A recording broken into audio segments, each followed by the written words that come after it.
Hey OTC, it's a huge weekend in La Liga. Barcelona could have made a decisive break towards the title. They did manage to increase their lead at the top to 4 points by getting a draw only against Real Betis. They could have taken even greater advantage, of course, because Real Madrid lost at home to Valencia on Saturday, which was a real shock. And the guy who was at the centre of it all, actually, was Vinnie Jr. Now, he's in a really unusual spot at the moment because this was a guy who Real Madrid were prepared to go to war for after he didn't win the Ballon d'Or, which they spoke about as if it was the greatest injustice of football history, that Rodri shouldn't have got it. They made protests, they launched campaigns on social media, got all their players to speak up about it, all the rest of it. And yet now we're in a position, and it's slightly affected by the arrival of Kylian Mbappe, at least slightly affected by the arrival of Kylian Mbappe. They're in a position where you wonder if it was a similar campaign this year, would they bat for him in the same way? Now, as I said, Mbappe is a huge part of that, because if they were forced to choose between the two, who would they choose to promote? There was no one else on the Real Madrid team other than Vinny who could have won the Ballon d'Or last year. And, you know, he had his moments, there's no doubt about it. He had a great season. He scored the clinching goal in the Champions League final. Okay, the Copa America didn't turn out quite as he wanted. But now, of course, they have their new shiny plaything. And there was always this question of how would Real Madrid fit Kylian Mbappe and Vinícius Júnior into the same team. And I wonder over time if we've been asking the wrong question, or at least asking the question the wrong way round, because we've been looking at it, and we were certainly looking at it, and people who didn't see Kylian Mbappe play at PSG as a centre forward for most of last season were looking at it as, here are two left-sided forwards, how do you fit them in the same team without diminishing either of them? But it's not really about that. That was always going to be the easy part, really, because these are two players who we know can change position, who, and we've seen actually with PSG, with Mbappe's old team, that it's not about fixing three forwards in definite positions. If you've got players who are mobile, who have loads of different strings to their bow, that they can change positions, and it can work really well, and it can make it even more difficult for defenders. And of course, not only did Mbappe not just play left, but play in the centre for PSG a lot last season, but Vinnie Jr. himself played in a 4-4-2 on many occasions for Real Madrid last season. But the real question, I suppose, is who is now top dog at the Bernabeu? And if it came to pushing for one of them to win the Ballon d'Or this season, as could possibly happen, because of course they're on for a treble at the moment, as are Barcelona, which one would they push for, and how much would it upset the other one, particularly if it were Vinnie Jr. and they were pushing for Mbappe? Now, it's a strange thing to say, but I wonder, and not only this weekend has made me think about it, but it's made me think about it particularly, I think it's fair to say, maybe they can even imagine a future without Vinnie Jr. now, in the medium term, which is something that would have seemed sacrilegious to say, I think, even 6 months ago. But things have really changed at Madrid.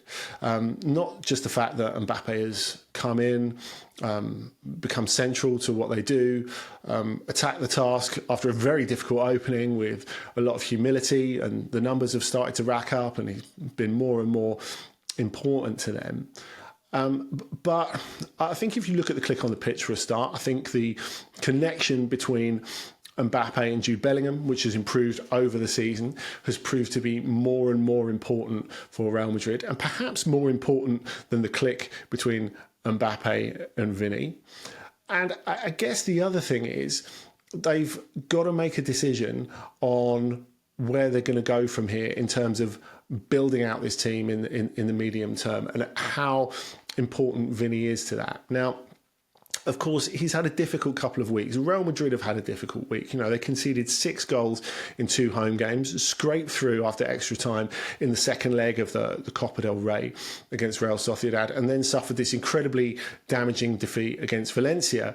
And the difficult day of Vinny underlined a few of the difficulties he's had recently. So, of course, first there was Mbappe winning the penalty, not taking the penalty, even though he's the most accomplished penalty taker in the team, because, and this is really on Carlo Ancelotti, they've rotated the penalty taker between Vinny, Mbappe and Jude Bellingham this season. It was Vinicius' turn. He took it. It was saved by Mamardashvili, of course, going to Liverpool next season. And even before this, there'd been a little bit of light whistling, no cacophony or anything like that, but some light whistling from the stands from some supporters towards Vinnie Jr. when he lost the ball in a dribble. And that sort of increased after that. Now, as an isolated incident, that's no big deal. And anyone can miss a penalty, that's clear, even if it's one that turns out to be fairly vital in the context of this game, because this could have given Real Madrid the lead, settled them down, put them on the way to an easy win. We'll never know because he didn't score it. But there have been a few incidents recently. In terms of his output, I think he scored 3 less goals than at this point last season. So, there's very little to choose between his excellent form of last season and what he's been able to do this. But we've seen him have words on the pitch with Jude Bellingham. He got a telling off from Luka Modric going back a couple of weeks, and Carlo Ancelotti, who's been the ultimate supporter of Vinnie Jr. in his current spell at Real Madrid. So for him to say something like, when Modric speaks, you have to listen, and he was right. I think you have to listen to that as well. And, the relationship between him and Mbappe is clearly a work in progress, even though they've been working pretty hard on it. And, they're in a better place now than they were in, say, October. The other big thing, of course, is the fact that this has been talked about in the Madrid media. Now, this is really interesting to me because, of course, we talked about the club saying how it was a disgrace that Vinnie Jr. didn't get the Ballon d'Or last season. Of course, Marca, being almost a semi-official mouthpiece of Real Madrid, went big on this. And yet now they are underlining the, not exactly string of misdemeanors, because I think it's too strong to say it's that, but the few little flies in the ointment of Vinny's current place at Real Madrid at the moment. So there was a couple of articles at the weekend where they underlined discussions he'd had with his teammates, underlined the crowd getting humped with him a little bit at the Bernabeu. And of course, anyone who's anyone at Real Madrid has had some stick from the crowd. Cristiano Ronaldo scored more than a goal a game over 9 years, and he got stick from the crowd, which he found incredibly frustrating. Of course, no one is immune from it, really, apart from perhaps Jude Bellingham, actually, at Real Madrid. But the fact that this weekend has been chosen to underline it, I think is very interesting, because Marca does nothing without there being some sort of meaning behind it. So they're not aggressively shopping Vinnie Jr. like they have with previous players before. They sort of set the path for Gareth Bale to go by, you could argue, briefing against him. Certainly Bale felt that way. Other players like Ozil, Di Maria, talking quite publicly about the loss of their status, or the gradual loss of their status, was paving the way to Real Madrid eventually selling them. And I don't think we're quite there with Vinnie Jr. yet. Clearly, he's still an absolutely integral player for Real Madrid. He'll continue to be for the rest of the season and for the Club World Cup. But, of course, they're in the initial stages of negotiating a contract extension, Real Madrid and Vinnie Jr. at the moment. Now, I guess what I'm asking is there a real determination to do this deal on both sides?